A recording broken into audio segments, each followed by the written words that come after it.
Hi everyone, thank you for coming and watching and subscribing to my channel, Heart in Teaching. I'm so happy you're here and you're trusting me with another video. I don't usually make videos like this, but tonight I was feeling reflective and thinking about everything that we're going through as parents and as educators, and I felt the need to do a mental health check-in, we'll call it, with my viewers and people who listen to me vent. Let's start. We are starting with some tips and some ways to guide ourselves through this mental health check-in. And if you watched any of my other videos, you will notice me saying I am a novice, I'm a beginner, and I'm just excited about life and to be around people that love me and support me. So this is pretty much what you get. I'm typically a cheery person, so again, I felt the need to vocalize these trying times with you and share. Most importantly, I want to share some of the ideas and tips that I use, and maybe it would help you feel better. So let's begin again. Okay, so let's begin with number one. The number one tip that I want to talk about is going through this teaching during COVID time. I want you to think about what are some of the really challenging, really horrendous things that you may have went through in your life. And when I say that, I mean we need to dig deep. Some of the things that hurt us to the core that we went through that made us a different person. So quickly, those of you who know me, you know that my oldest son, my oldest child, it's my son, and he went through a very horrible thing called osteogenic sarcoma. He was diagnosed with at age 6, and we had to go through cancer and chemo and all of that stuff. And literally, this is 14 years ago. Who am I? Like just this, younger person, just trying to be a good teacher at the time, and raising a kid. And we went through it. We had conferences and surgeries and things like that. But by the grace of God, we went through it and we got through it, and it made us a stronger family. And it also put things in perspective for me. So the reason why I'm starting this with tip number one is because we have been through worse things that affect us directly. And there are some of you who have been directly affected with COVID-19. And I feel so bad. My heart goes out to those people. And I think we need to put things in perspective and realize what are the real problems here, and we can get through this together. I wanted to keep this video short, I promised myself. So the second thing that I wanted to talk about is giving yourself a timeout. So I know you heard this before. We as educators and parents, moms, crazy working parents, in and out the house, in the car, doing errands, trying to make it work. We have earned the right to give ourselves a mental time out. It is okay to not be Superwoman, Superman. You must give yourself a time out. And when I say this, I mean if you need to spoil yourself, if you need to get your nails done, get yourself a haircut, do it. What are we working for? We're working to have a savings. We're working to make a better life for our kids.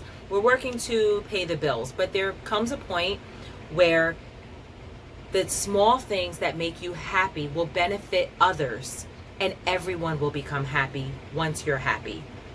So when I'm talking about that, I can give you examples from my life. This is how I get through the day. People ask me, how do you get through the day? You have 3 kids, you have dogs and everything else. It's because I have spa days, like once a month. I get a massage, and I have no regrets. The massage is about $80 for 30 minutes, whatever. Sometimes I can find a good deal, but I don't have any regrets because that time alone is priceless. So when I come back home, I am then much stronger, physically now relaxed. My mental is relaxed, and that is worth it. So in terms of, it doesn't have to be a spa day. It could be just a jog. Take a jog. If people start asking you questions in your house, you don't have to answer, or you can answer with a very quick, because I know we have mom guilt. We say, oh, I'm just, I'm going to get some time for myself. And actually, maybe this should be the start of them hearing you need time for yourself. And I take that one very seriously, because so many people ask me, how did you do it? Your son has, prosthetic, your daughter's here. And it's because I take time for myself. I go shopping. My husband he doesn't really mind when I just take a couple hours out of the house. It's essential. So let's just recap. So number one, you definitely need to think about those challenging times that you've been through. And I don't think it's going to be an easy thing, because I'm talking about the really deep things, and figure out how you got through it. Maybe you're still getting through it. But then compare this to the remote teaching and teaching from home. I mean, we can get through this together. Second thing, I want you to take a timeout for yourself, a personal timeout, where you need to treat yourself to something, even if it's locking your bedroom door. This is when I make the videos. I make them at night when my kids are away and they're sleeping. They should be. And I have no regrets. This is my time out. My husband, sometimes he waits for me to hang out, but I need my own time. Third, let's talk about it. Your workspace, your virtual workspace, or even if you're in hybrid or if you're in the classroom, your virtual workspace or your classroom workspace, whatever space that you have where you're preparing your lessons and doing all the grunt work, it needs to be visually pleasing. I'm a visual person, but I actually believe there is an impact to what you see directly affects how you're feeling. And my space, my theme this year is growing together, because I love gardening. I love plants. They just make me feel better and happier. So I take my workspace very seriously. I don't even care if it's the color of my tape dispenser or this or that. It might not mean a lot for some people, but when I say it needs to be a pleasing workspace, it's not just visually what you see. Sight lines are important, but it's also what you smell. It's also what you're taking in that's going to change how you're feeling as a person.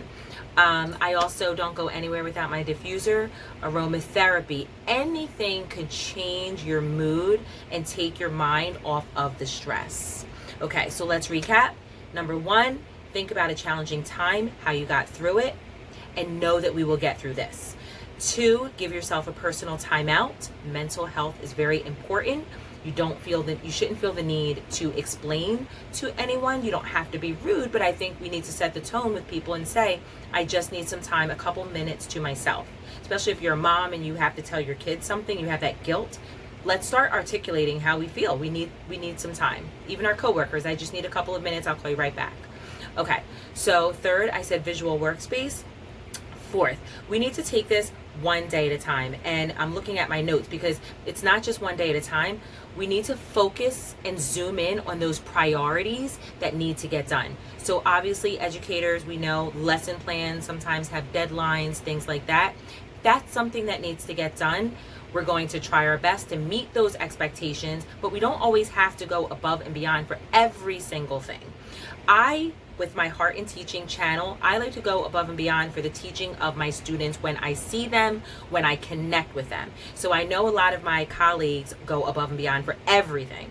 And when you do that, sometimes you stress yourself and you spread yourself too thin. The reason why we're in this is because our heart is in it for the students. So let's save your energy on those things, and like the planning itself, finding those engaging activities that will be meaningful to the students, spend your time doing that.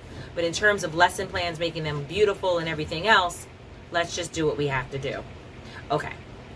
So I said focusing in on priorities is taking it one day at a time.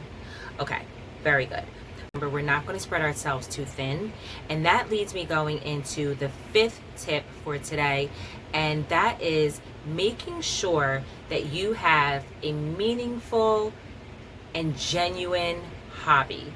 Something that you truly love to do that doesn't involve teaching. Something that I actually recommend being out of the house for.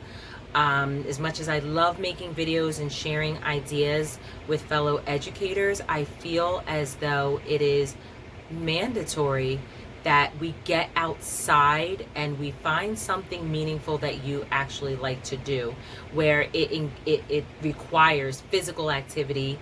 I feel like being with nature really helps me be a balanced person and then feel refreshed when I come back to teaching.